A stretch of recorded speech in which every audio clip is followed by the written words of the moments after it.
Good evening, and welcome to Monarch High School Theater Department's production of A Christmas Carol. Please take this opportunity to turn off all electronic devices as they interfere with our sound system. Out of courtesy for the actors, please do not leave during the performance. There will be a 20-minute intermission. Bathrooms are located down by the gyms. The Cratchit family ornaments and concessions will be sold during this time. Please feel free to join in with the holiday cheer and merriment. Thank you so much for supporting Monarch Theater, and enjoy the show.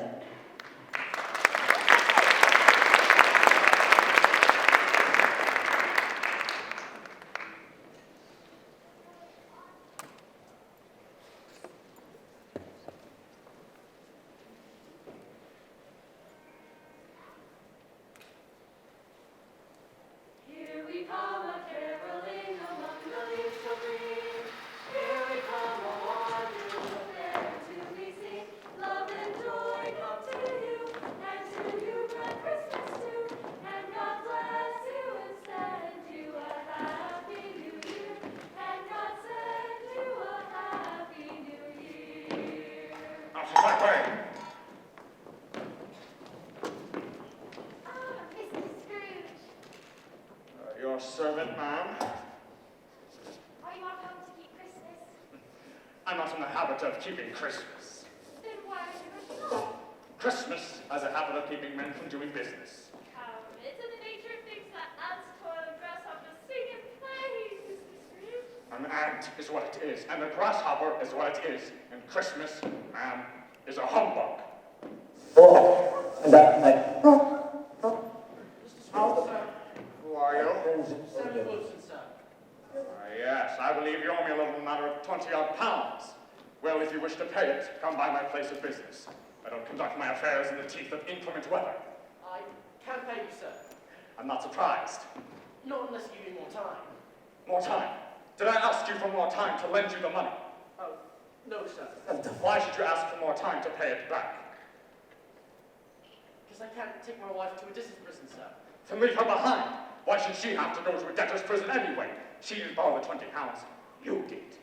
You'd still be in a position to owe me 20 pounds if it was the middle of an August bank holiday. Mr. Scrooge, it's Christmas, sir.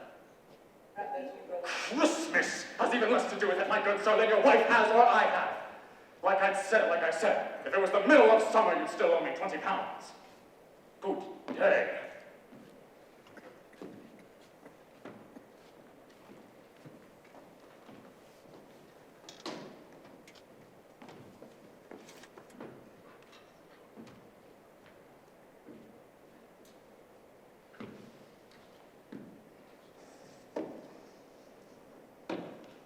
At 3 o'clock in the afternoon, Cratchit, burning coal so close to closing time. It's cold and foggy, sir. Cold? Nonsense. Haven't you a candle there on your desk? Yes, sir, I do, but the figures suffer and my hands shake. Then hold your hands over the candle then. How many times do I have to tell you? If you persist to be so extravagant with the coal, we'll have to part company, you and I. I can get another clerk, you know, much more easily than you can get another position. Yes, sir.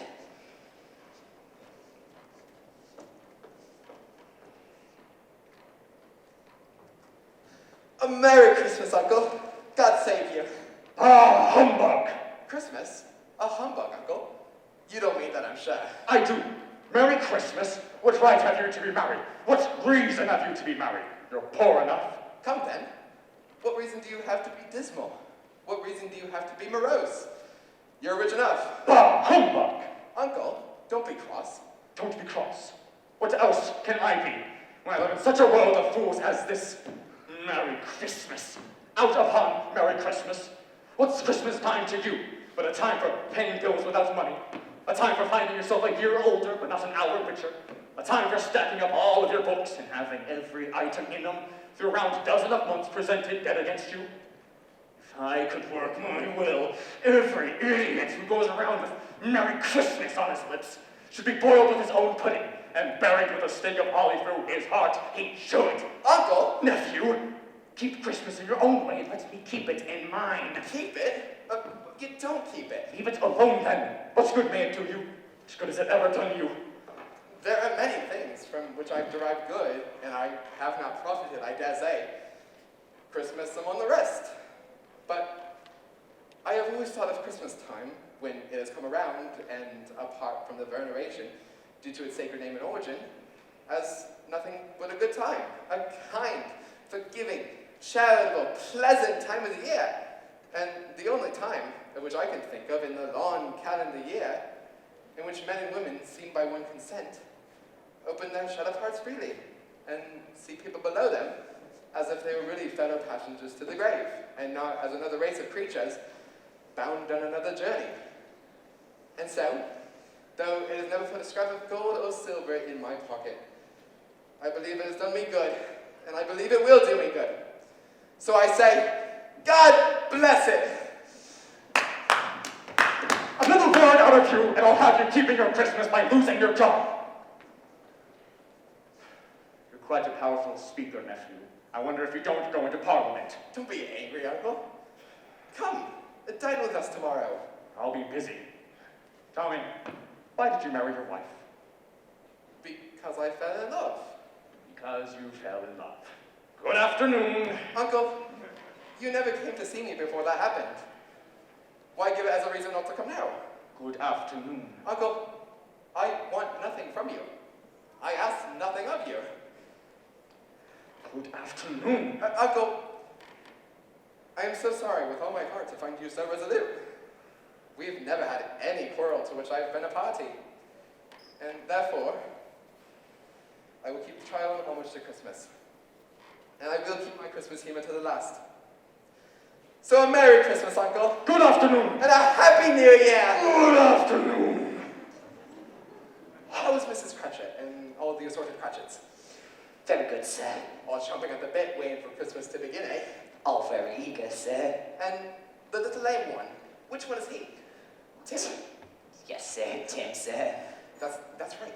How is he? We're in high hopes that he's getting better, sir. That's good. A Merry Christmas to you. And to you too, I'm sure. Thank you. And you, Cratchit, 15 shillings an hour, a wife and her family at home, talking about a Merry Christmas. I'll retire to Bedlam.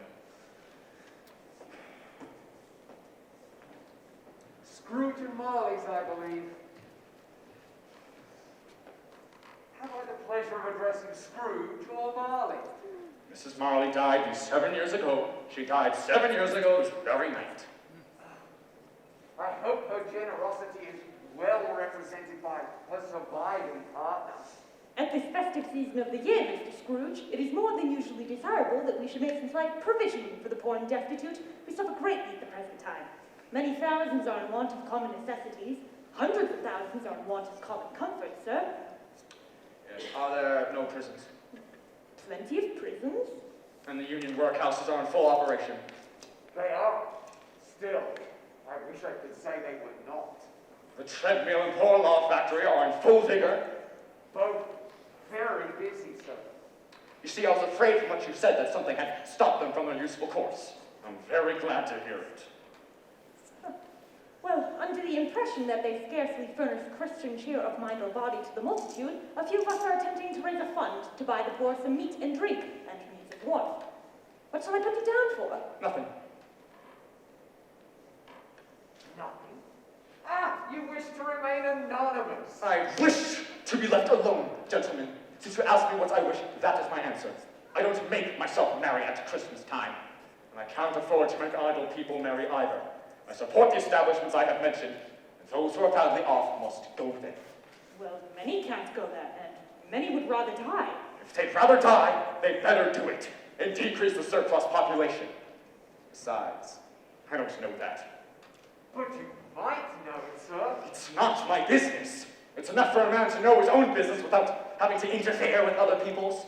And mine occupies me constantly. Good afternoon, gentlemen.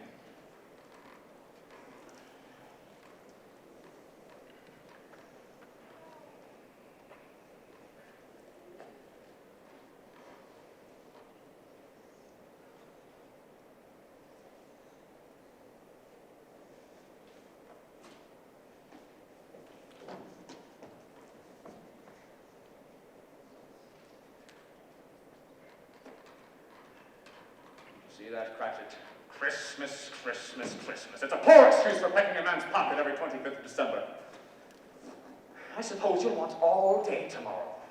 If quite convenient, sir. It's not convenient, and it's not fair. If I was to stop half a crown for it, you'd think me ill-used, I'll be bound.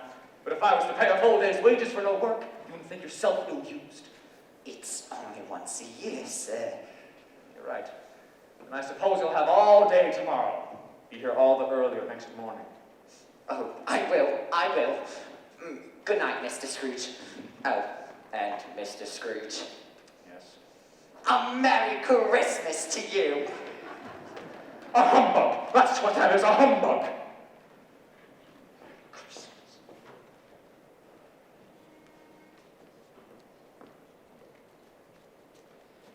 We wish you a Merry Christmas. We wish you a Merry Christmas. We wish you a Merry Christmas and a Happy New Year. Good tidings to you wherever you are. Good tidings for Christmas and a Happy New Year. We wish you a Merry Christmas. We wish you a Merry Christmas. We wish you a Merry Christmas and a Happy New Year. Good tidings to you wherever you are. Good tidings. Out of my way! You, damn it!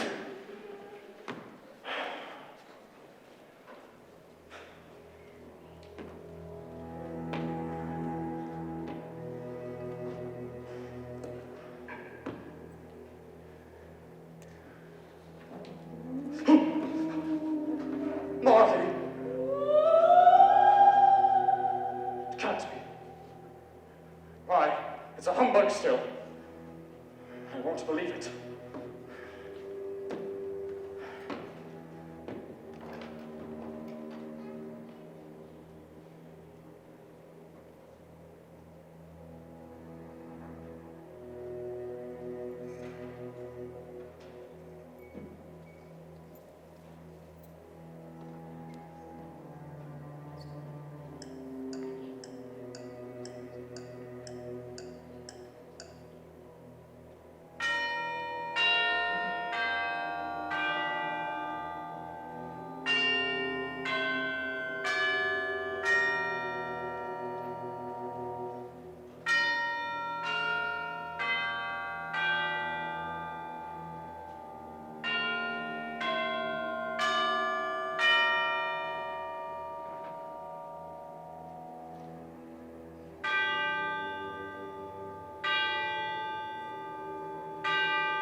What do you want with me? Much. Who are you? Ask me who I was. Who were you then? You're a mite particular. In life I was your partner, Jane Marley. Troubled spirit, why did you come to me? Man of the worldly mind, do you believe in me or not? No, you're not. You are not real.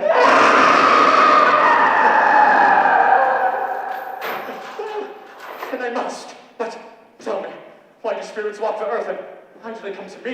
It is required of every man to walk abroad among his fellow men and travel far and wide. And if that spirit goes not forth in life, it is condemned to do so after death. It is doomed to wander the world, oh, woe is me, and witness what it cannot share, but might have shared on earth and deserved. You are fettered. Tell me why. I wear the chain I forged in life. I made it link by link, and yard by yard. I girded it on of my own free will, and of my own free will I wore it. Is its pattern strange to you, or would you know the weight and length of the strong coil you bear yourself? It was full as heavy and as long as this 7 Christmas Eves ago. You've labored on it since. It is upon this chain. Old Jane, Molly, tell me more. Speak comforts to me, Jane. I have none to give. It comes from other regions, Ebenezer Scrooge, and is conveyed by other ministers to other kinds of men. Nor can I tell you what I would. A very little more is all permitted to me. I cannot rest. I cannot stay. I cannot linger anywhere. In life, my spirit never walked beyond our money-changing house. Mark me! In life, my spirit never roved beyond the walls of our money-lending hall, and weary journeys lie before me. You must have been very slow about it then, Jane. Slow? Well, 7 years dead and traveling all the time. The whole time. No rest, no peace, incessant torture, remorse. You travel fast. On the wings of the wind. One might have thought you covered quite a quantity of ground. Oh, captive! Bound in double irons! Not to know that ages of incessant labor, for the earth must pass into eternity before the good of which it is susceptible is all developed. Not to know that any good-hearted spirit, working kindly in its little sphere, whatever it may be, will find its mortal life too short for its last means of usefulness. Not to know that no space of regret can make amends for one's life opportunity misused. Yet such was I. Oh, such was I. You were always a good woman of business, Jane. Business? Mankind was my business. The common welfare was my business. Charity, mercy, forbearance, and benevolence were all my business. At this time of the rolling year, I suffer most. Why did I walk through crowds of fellow beings with my eyes turned down and never raise them to look upon others with kindness and mercy? Hear me! My time is nearly gone. I will if I must. But don't be hard upon me, Jane. Don't be flowery. Pray. How it is that I appear before you in shape and form which you can see I may not tell. I have sat invisible beside you many and many a day. I am here tonight to warn you. Give you a chance and hope of escaping my fate, a chance and hope of my procuring Ebenezer. I had the chance and hope you mentioned earlier, Jane. It is. I think I'd rather not. You will be haunted by 3 spirits. I see. And so that is the chance and hope you mentioned. Expect the first tonight when the bell tolls 1. Can't I just take them all at once and have it over with? Expect the second at the stroke of 2. The third when the last stroke of 3 has ceased to vibrate. Look to see me no more. And look that, for your own sake, you remember what has passed between us. Goodbye, Ebenezer Scrooge. you will see me no more.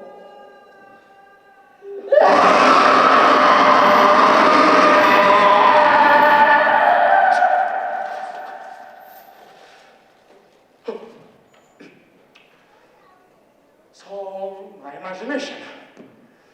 That's what it is. My imagination. Must have eaten something ill for dinner. Ooh.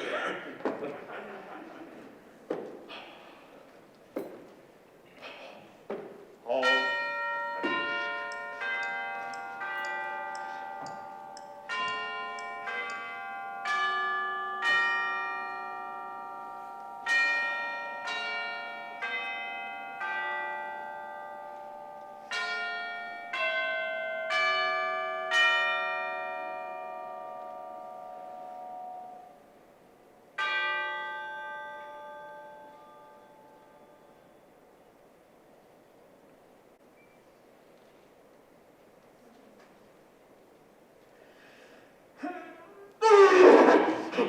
Only the spirit is coming was foretold to me. I am. Who and what are you? I am the ghost of Christmas past. Long past. No, your past. I wonder if you might put a hat on. What? Would you so soon put out with worldly hats the light I give? Is it not enough that you are one of those whose passions made this cup and forced me through whole trains of years to wear it low upon my brow? I did not mean to offend. What business brings you here? Your welfare. I'm much obliged, but I wonder if a good night's sleep might not be more conducive to that end. Your reclamation then. Take heed. Rise and walk with me.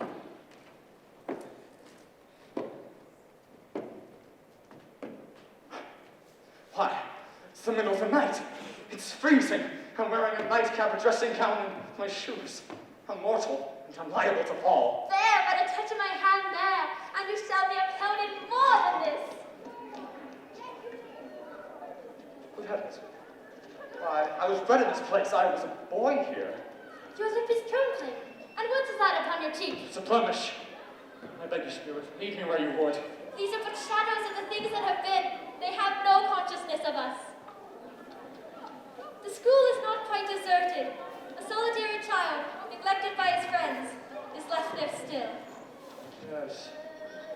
Yes, I know it. Poor, poor boy. I wish, but it's too late now. What is the matter? Oh, nothing. I had some people come ask for money today, and I'd like to give them something. That's all. Let us see another Christmas. Ebenezer! Dear brother, I've come to take you home, dear brother, to bring you home, home, home. Home, little fan? Yes, home for good and all, home forever and ever. Father, he is so much kinder now than he once was. That home, it's like heaven. For you, perhaps, but not for me. Father hardly knows me, or even what I look like, same as I hardly know you, now that you're quite old. Oh, Eb, he spoke to me so gently one dear night as I was falling asleep that I was not afraid to ask him once more if he might come home. And he said, yes, you should. And he sent me in a carriage to bring you, and you're to be a man, and are never to come back here. But first, we're to be together all Christmas long and have the merriest time in the world. You're quite a woman, little fan. Always a delicate creature whom a breath might have withered, but she had a large heart. So she had. She died a woman, and had, as I think, children. Yes, yes. One child. True. Your nephew. Yes.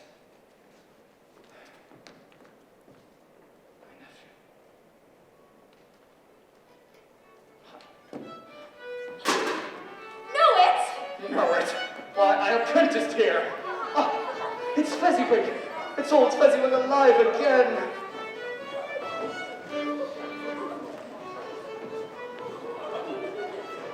Fezziwig alive again. You're home there, underneath his Dick Wilson, to be sure. He was very attached to me, was Dick. Oh, poor Dick, dear, dear. Well, no more work tonight, my lads. It's Christmas Eve, Dick. It's Christmas, Ebenezer. Let's have the shutters up and bring in the food before a man I can say Jack Robinson. Well, clear away, my lads. Let's have lots of room here. Where are my daughters?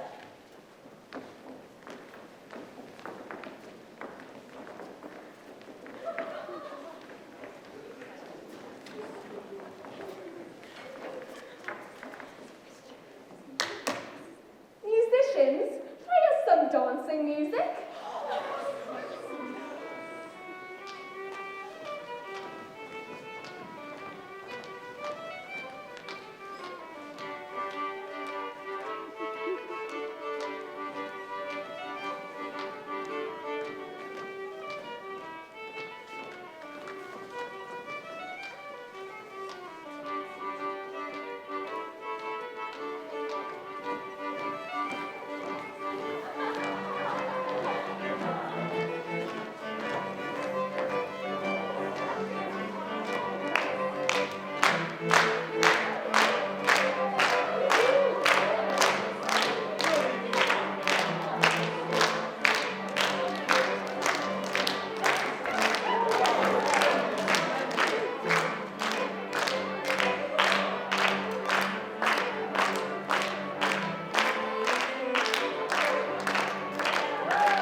Small?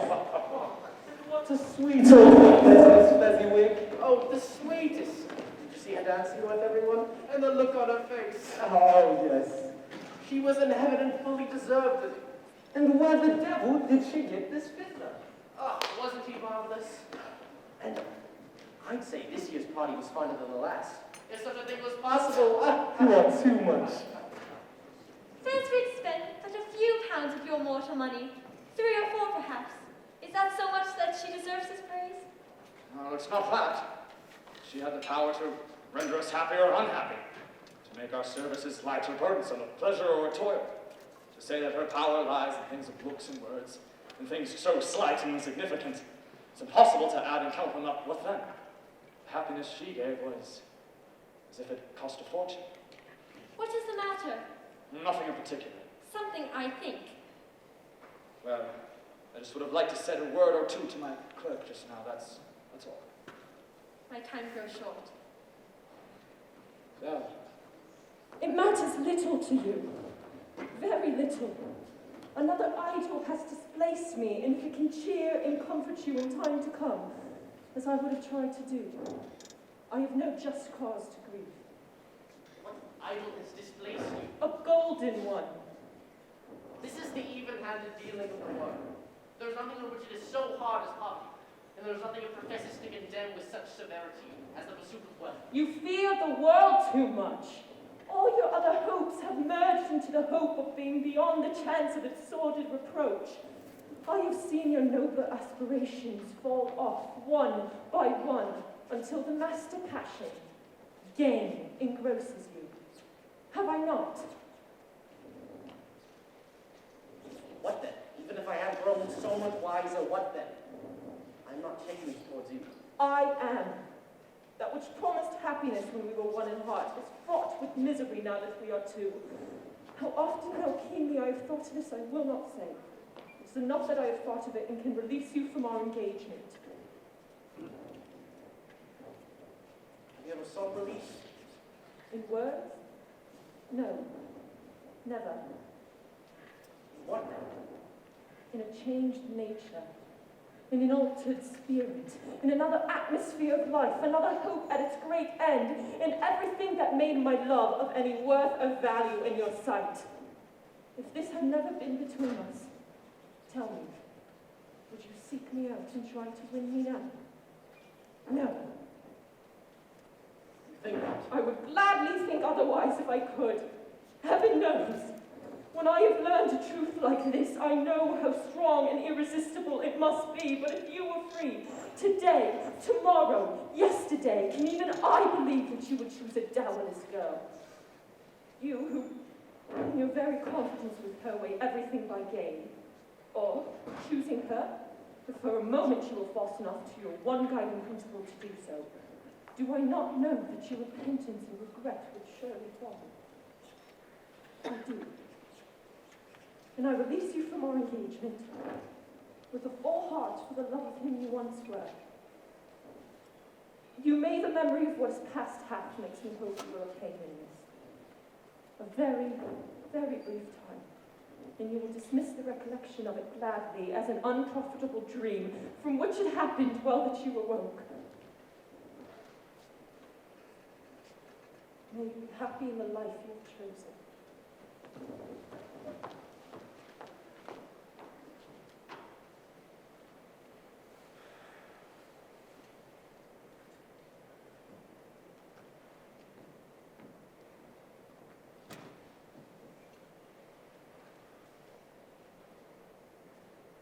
Spirit, show me no more. Conduct me home. Why do you delight to torture me? No more, no more. I cannot bear it. Take me home. I told you, these were shadows of the things that have been. They are what they are. Do not blame me. Remove me. I cannot bear it. Take me back. Leave me. Haunt me no longer.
Scrooge, wake up, Scrooge.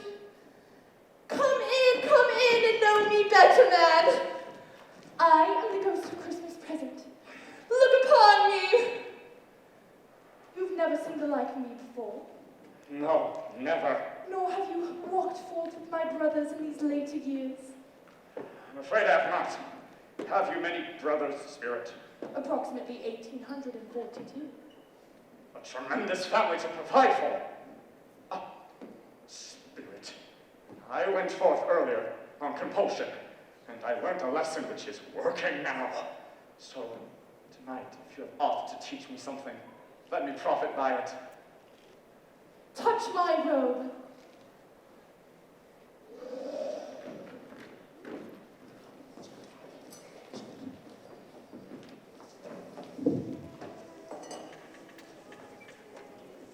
We smelled the goose. Outside the bacon, we smelled the goose. How'd you know it was ours? Sage and onion, Mother.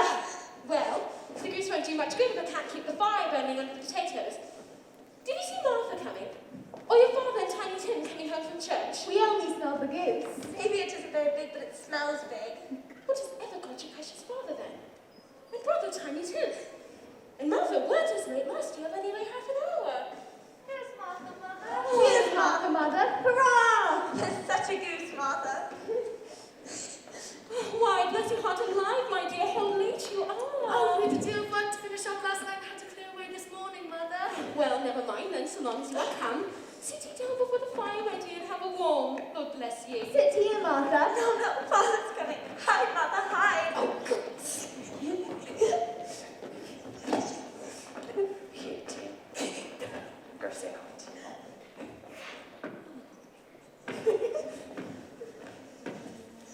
Sweet boy, or you?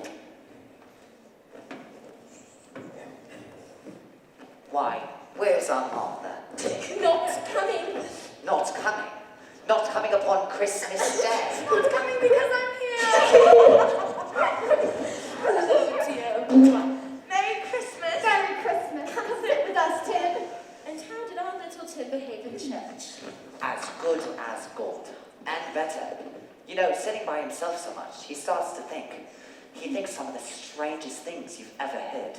Like coming home, he told me how he hoped the people in the church saw him, because he wanted to remind them upon Christmas Day who made the lame beggars walk and the blind men see. He's getting stronger every day, isn't he? Yes, dear. Yes. Oh, now, Belinda, fetch me a saucepan so I can cook us up something warm to toast with on Christmas Day. Oh. And the lemons. Petra, you mash the potatoes before Belinda fetches the goose. Tim, will you sweeten up the applesauce, and Martha, will you fetch the glassware for drinking the toast? 2 tumblers and a custard cup without a handle. They'll hold the hot stuff as good as golden goblets. The goose is cooked. The goose is cooked. Not much of a goose. Bless us.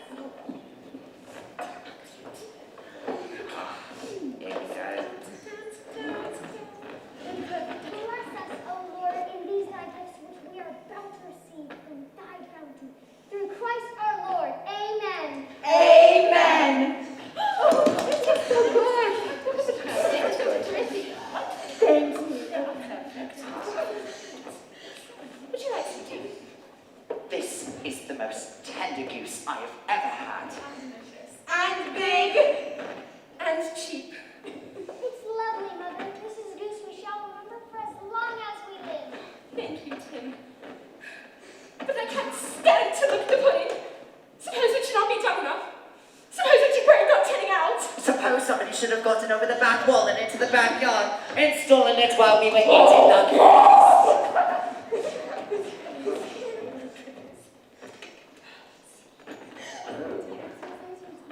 This has to be better than last year.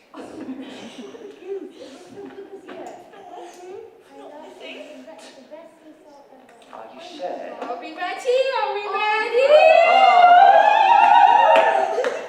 Throw down, dear.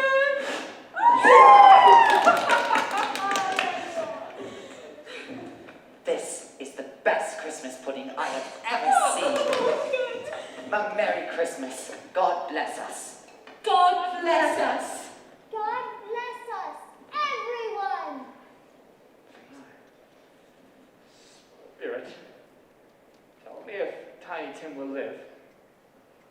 I see a vacant seat in the poor chimney corner. and a crutch without an owner carefully preserved. If these shadows remain unaltered by the future, the child will die. Oh no, spirits say he will be spared. If these shadows remain unaltered by the future, none other of my race will be able to find him here.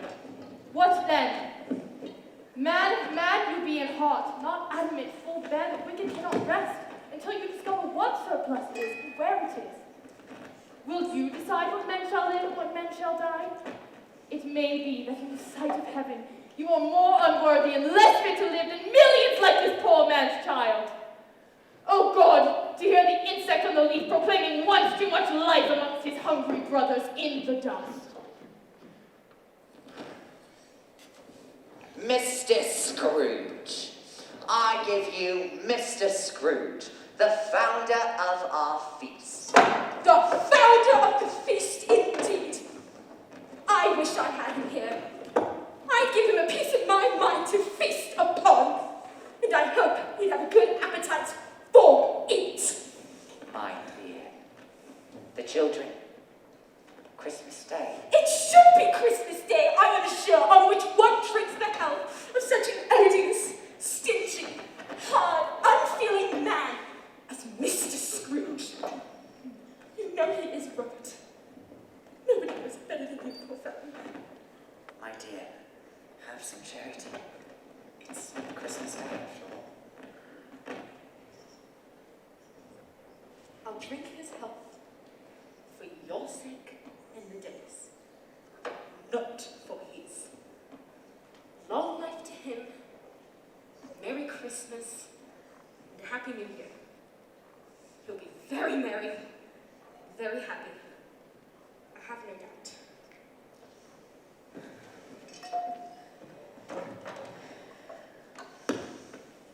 To Mr. Scrooge. To Mr. Scrooge. Mr. Scrooge.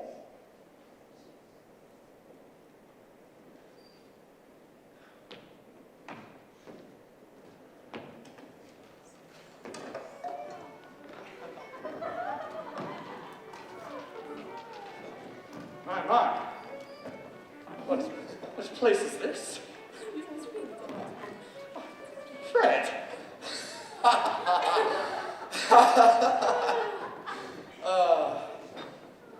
He said that Christmas was a humbug. As I live! And he believed it too. Or more so to him, Fred. I would very much like to meet your Honor, Fred. The droll way in which you portray him has made me curious. He's a comical fellow, that's the truth. And he's not so pleasant as he might be. But his offenses do carry their own punishments, and I have nothing to say against him. I'm sure he's very rich, Fred. I mean, you always tell me so. What of that, my dear? His wealth is of no use to him. He don't do any good with it. He don't make himself comfortable with it. He hasn't the slightest satisfaction of thinking that he is ever going to benefit us with it. Oh, well, I have no patience with him. Nor I. Oh, I have. I am sorry for him. I couldn't be angry with him if I tried. Who suffers by his ill whims? Himself, always. Here, he takes it into his own head to dislike us. And he wouldn't even come dine with us. What's the consequence there? He don't lose much at dinner. I say he loses a very good dinner. Really, Fred, I think you're being awfully charitable. If that's so, it may be because of my mother. God rest her saintly soul. Was very fond of him. She loved him. Do go on, Fred. He never finishes what he begins to say. I mean, he's such a ridiculous fellow. I was only going to say that the consequence of his taking a dislike to us and not making merry with us is, at least I think, is that he loses some pleasant moments, which could do him no harm. I mean, I'm sure he loses pleasanter companions in his own thoughts, either in his moldy old office or his dusty chambers. I mean, to give him the same chance every year, whether he likes it or not. For I pity him. He may rail at Christmas till he dies, but he can't help thinking better of it. If he finds me going there, year after year, in good temper, and saying, Uncle Scrooge, how are you? If it only leaves him in the vein to leave his poor clerk £50. Hey, that's something. And I think I shook him yesterday. Hey, fiddler, play us some music.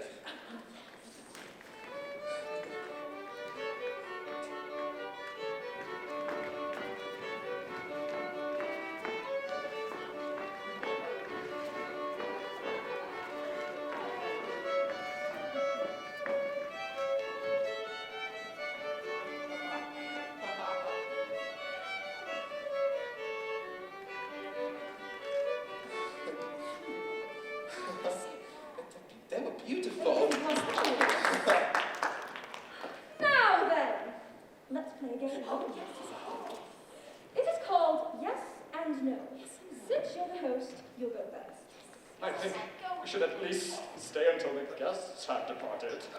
All right. What do I have to do? I'm afraid that cannot be done. Here's a new game. Let's just stay 1/2 hour, only one. You think of something, anything, and the rest of us must find out what it is. But you may only answer our questions yes or no, as the case may be. All right. Well... Oh! I've got it. You thought of something? Yes. Fire away. Oh, is it animal, vegetable, or mineral? Please! No. It has to be a question you can answer yes or no. Are you thinking of an animal? Yes. Living or dead? Is it Yes. a wild animal? Well, Can it be found in London? yes, I'm afraid so. Does it live in a menagerie? No, wouldn't go near it. Is it an ox? No. Is it a cow? Does it walk a street? Yes. Is it some kind of rat? Yes. Maybe a pack rat. Wait, is it a man? I found out I know this is what I know what it is. It's your Uncle Scrooge. Yes! Wait, Fred, that's not fair. When I asked, is it an ox, you should have said yes! It's true, he is. Well, he's given us plenty of merriment, and I think it would be ungrateful not to drink his health. I say, Uncle Scrooge, a Merry Christmas and a Happy New Year to the old man, whatever he is. He wouldn't take it from me, but may he have it nevertheless. Uncle Scrooge! It's your Uncle Scrooge.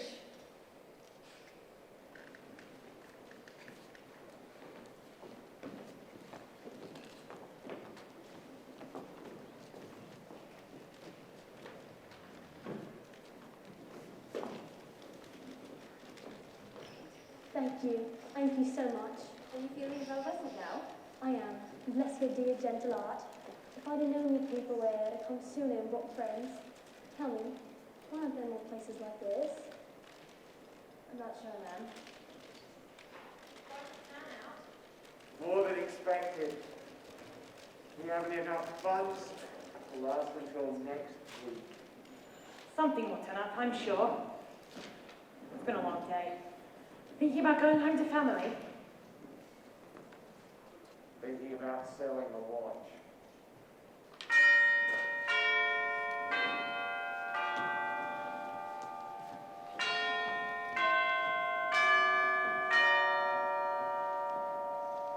Spirit, your hair is grey. Are your lives so short-lived? Very brief, mine ends tonight. Tonight? I am sorry if I am not in a position to say this, but I see something strange and not belonging to yourself protruding from your cloak. Is it a foot or is it a claw? It might well be a claw, for that is all the flesh that it has upon it. Look. Look! Down here, man! Spirit, are they yours? They are man's. They cling to me, appealing from their fathers. The boy is ignorance, and the girl is want. Beware both of them in all of their degree, but especially beware this boy. For I see that on his forehead, which is written doom, lest the writing be erased. Slander those who tell thee, admit it for your factitious purposes, and bide thy end. feeling no refuge or resource. Are there no prisons? Are there no workhouses?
Last of the spirits.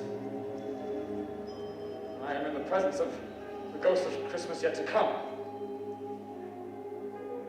You are about to show me shadows of things that have not happened, but will happen in the coming times. Is that right? Ghost of the future. I fear you more than any specter I have seen. But as I know that your purpose is to do me good, and as I hope to be another man from what I was, I am prepared to bear your company. Do it with a thankful heart. Will you not speak to me? Lead on, lead on. The night is waning fast. It is precious time to me, I know. Yes, yes, I know these women. They're business associates. No, I don't know much about it either way. I only know that he's dead. When did he die? Last night, I believe. Why, what was wrong with him? I thought he'd never died. God knows. What has he done with his money? I haven't heard. Left it to his company, perhaps. He hasn't left it to me, that's all I know. Oh, it's likely to be a very cheap funeral, for upon my life I don't know of anybody to go to it. Suppose we could have a party and volunteer? I don't mind going if lodgers provided, but I must be fed if I make one. Well, I am the most disinterested, for I never wear back gloves and I never eat lunch, but I offer to go if anybody else will. Come to think of it, I'm not at all sure I was his most particular friend, for he used to stop and speak whenever he wanted. Farewell. I am rather surprised you should pay such importance to conversations apparently so trivial. They must have some sort of hidden purpose or meaning. Otherwise you wouldn't be showing them to me. Is that right? Well, they can scarcely have any bearing on the death of Jane Marley, for her death is in the past and this is the future. Open that bundle up, Josie, and let me know the value of it. Speak up plain. I'm not afraid to be the first, nor afraid for you to see it. We both knew we were but ourselves before we met here, I believe. It is no sin. Open the bundle, Josie. What do you call these, bed curtains? I don't suppose you mean to say you took him down, rings and all, with him just lying there? This is disgusting. I can't look at this, rings and all. You were born to make your fortune, and you'll certainly do it. I certainly shan't hold my hand till I can get anything out of it just by reaching it out. For the sake of such a man as he was, I promise you. Josie, drop that blankets now. His blankets? Whose else do you think? He's unlikely to catch cold without him, I dare say. I hope he didn't die of anything catching, eh? Oh, don't you be afraid of that. I ain't so fond of his company that I would about him for something. If he did. Ah, you may look from your feet till your eyes ache, but you won't find a hole in it. Not red their face. It is the best he had. Mine was him. They'd have wasted it if it hadn't been for me. What do you call wasting of it? Why, putting it all into it, buried it, to be sure. Somebody was fool enough to do it, but I took it off again. Calico ain't good enough for such a purpose, but ain't good enough for anything. It's quite plumbing to the body. He can't look uglier than he did in that one. Since the end of it, you see, he frightened every one of us away from him when he was alive. Only to profit us when he was dead.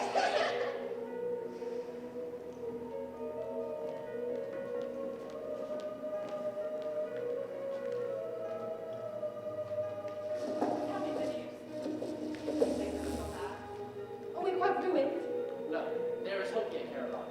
If he relents, that is. Nothing has cast hope if such a miracle has happened. As for Lindsay, he's dead. I am thankful in my soul to hear that. May God forgive me for having said such a thing. Well, I went to see him and tried to obtain a week's delay. His maid told me he was ill. And what I thought was a mere excuse just to avoid me turns out to have been quite true. He was not only very ill, but dying then. To whom would that be transferred? I don't know, but by that time we shall be ready with the money. And even though we were not, it would be a bad fortune indeed to find so merciless a creditor and a successor. May we sleep tonight with light hearts, Caroline. So, it's a happier house for this man's death then. Is that the only emotion you can show me? Pleasure? Well, I don't suppose one can connect much tenderness with the death.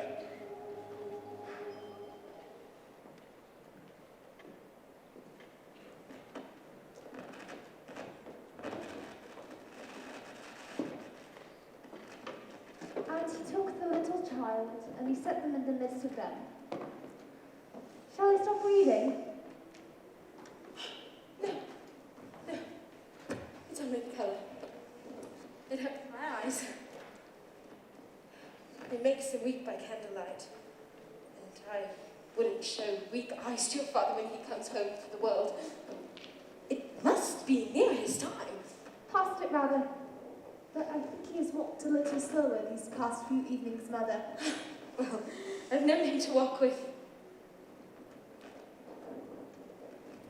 I've known him to walk with tiny timber upon his shoulder. Very fast indeed. And so have I, often. And so have I. But he was very light to carry. And his father loved him so. It was no trouble. No trouble. And there's a father at the door.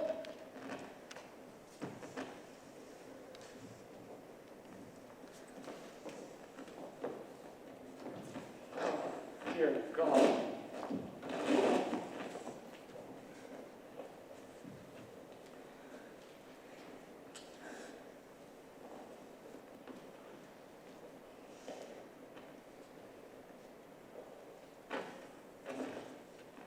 I ran into Mr. Scrooge's nephew in the street today. He told me I looked just a little down. He had happened to acquire to what had happened to possibly distress me. For he is the most pleasantest spoken gentleman, and I told him that. I'm heartily sorry for you, Mr. Cratchit, he said. I'm heartily sorry for you and your good wife. By the by, I had never known how he knew that. Knew what? Why, that you were a good wife. Everybody knows that. I should hope they do. I'm heartily sorry for you and your good wife. And if I can be of any service to you or your family, just let me know. Then he handed me his card. It wasn't for much of anything he could do for us, but merely in his kind way. And it was quite delightful. It was almost as if he'd felt with us and has known our little Tabby Tim I'm sure he's a good soul. You would be sure of it if you seen or spoke to him. And I wanted to be surprised if you got Petra a better situation. Hear that, Petra? And Petra will be keeping company with someone and setting up for herself. Get along with you. It's as likely as not one of these days, but there's plenty of time for that. And however and whenever we part from one another, we shall never forget our poor tiny Tim, or forget the first among us to depart. Of course not. No, Father, no. And we shall, when we recollect upon how patient and how mild he was, we shall not quarrel easily among ourselves. And even though he was a little child, we shall not quarrel easily among ourselves and forget him in doing. Father, never, no. My little boy. My poor tiny Tim. Spirit, which man was that whom we saw lying dead?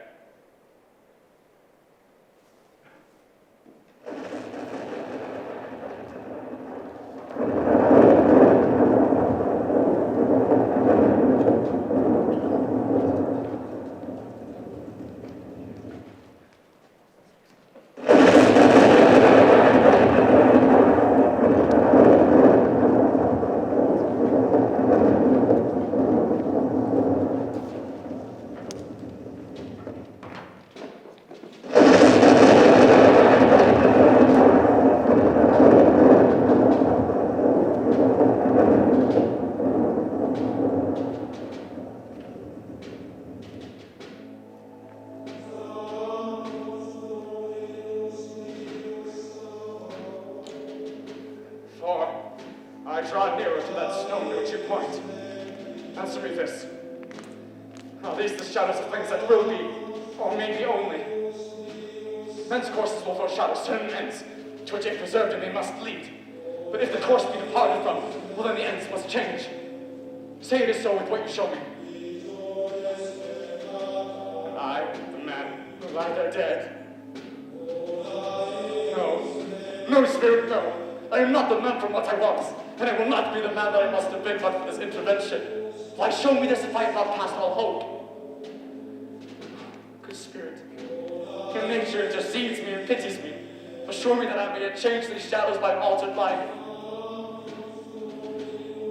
I will honor Christmas in my heart and try to keep it all year. I will have the past, present, and the future. The spirits of all three shall strive within me. I will not shut out the lessons they have taught. Assure me that I may yet sponge away the writing on that stone. Back! What are you? Back with you! Creatures of hell!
I will live in the past, the present, and the future.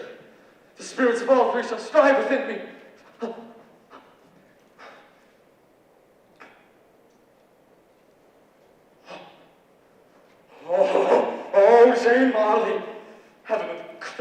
time be praised for this. I say it on my knees, Jane Marley, on my knees. Oh, why, they are not torn down. They are not torn down rings at all. They are here. I am here. Why? I don't know what to do. I'm as light as a feather. I'm as happy as an angel. I'm as merry as a drunken man. I'm as giddy as a schoolboy. A Merry Christmas and a Happy New Year to all the world. Why, there's the saucepan with the gruel was in. There's the door by which the ghost of Jane Marley entered. There's the corner at which I saw the ghost of Christmas present sat. And there's the window at which I saw the wandering spirits walk. It's all right. It all happened. It's all true. Why? I don't know what day of the month it is. I don't know how long I've been amongst the spirits. I don't know anything. I'm quite a baby. Well, I'd rather be a baby. Oh, glorious, glorious. What's today? Today. What's today, my fine fellow? Today? Why it's Christmas? Why it's Christmas Day? It's Christmas Day. I haven't missed it. The spirits have done it all in one night. Well, they can do whatever they like. Of course they can. Oh, my fine fellow. Hello? Do you know the Poulters on the next street but one by the corner? I should hope I did. A delightful boy and a intelligent boy. Do you know if they sold the prize turkey that's still hanging there? Not the little one, the big one. What? The one as big as me? A lovely boy. Yes, my buck. It's hanging there now. Oh, it is. Go and buy it. Walker. No. I'm in earnest. Go and buy it and tell the man to bring it here. Tell him I'll give him directions. Be back with him, and I'll give you a shilling. If I be back with him in less than 5 minutes, I'll give you half a crown. Why, I'll send it to Bob Cratchit's. He shan't know who sent it. It's twice the size of Tiny Tim. Christmas.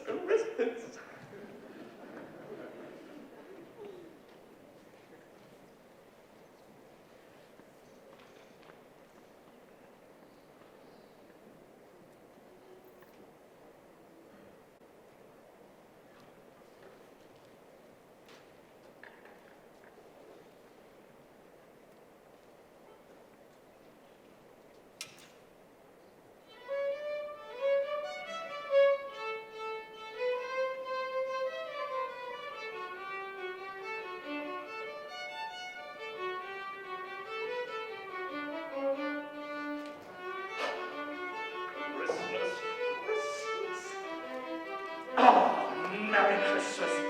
My goodness, you can't take that all the way to Camden Town. You shall have a cab and directions for where to take it. Merry Christmas, my young boy. Music.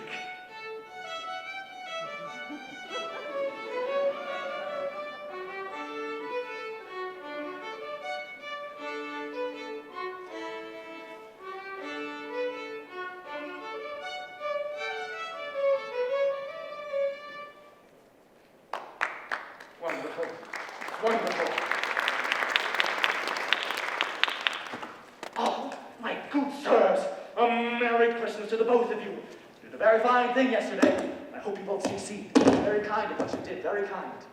Mr. Scrooge? It is me.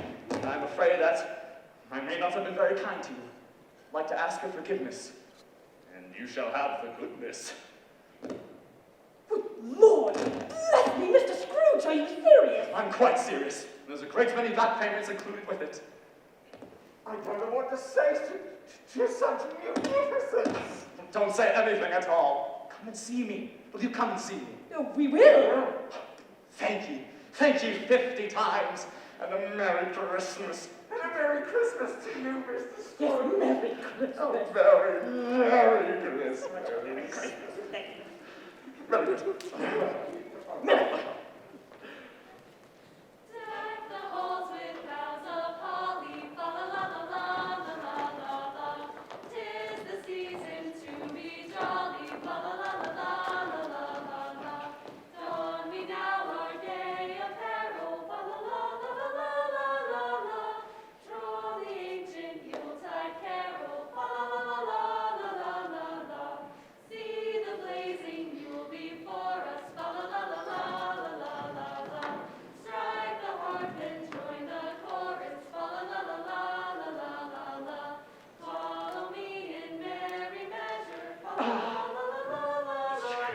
your master home, my dear? Yes, sir. Where is he, my love? He's in the sitting room, sir, along with mistress. I'll show you in if you please. That's all right. He knows me.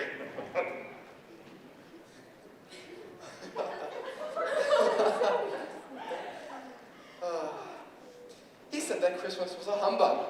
As I live! And he believed it too. Right. Why, bless my soul. Who is that?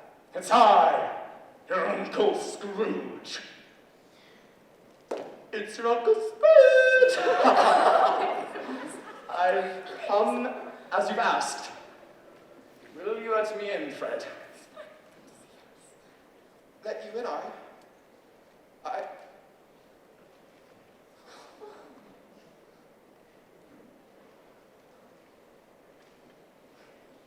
And you, my dear, should have met a long time ago. Can you forgive a silly old man? Uncle Scrooge, of course I can. Oh, it's so nice to meet you. And you?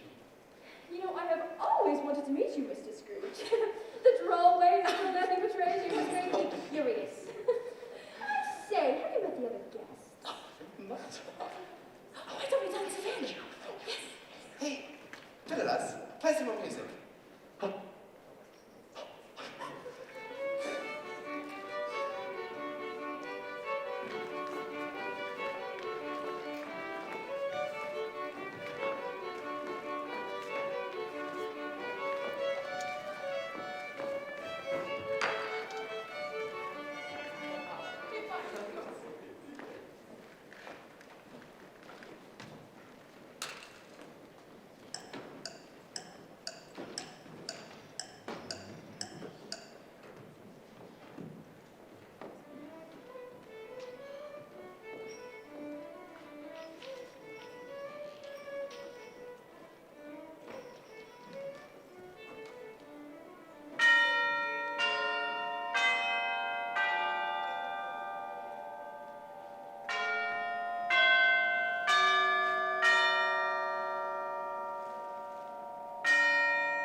Ratchet! You're late. I'm very sorry, sir. I'm behind my times. You are... Yes, I think you are. Make your way down here if you please. I'm very sorry, sir. It's only once a year. It shall not be repeated. I was making much merry yesterday. Now, I'll tell you what, my friend. I'm not going to stand for this sort of thing any longer. And therefore, I'm going to raise your salary. A Merry Christmas, Bob Cratchit, a Merrier Christmas than I've ever given you. I'm going to raise your salary, and if you'll let me, I'd like to help your family as well. Well, we'll talk about it this afternoon over a Christmas bowl of smoking bishop. Start up the fires and buy another coal scuttle before you dot another I, Bob Cratchit. I don't know what to say, Mr. Scrooge. I heartily thank you. It's the most wondrous day. The most wondrous day.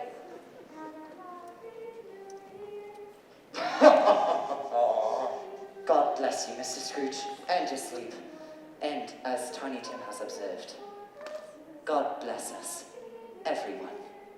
We wish you a Merry Christmas. We wish you a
Thank you.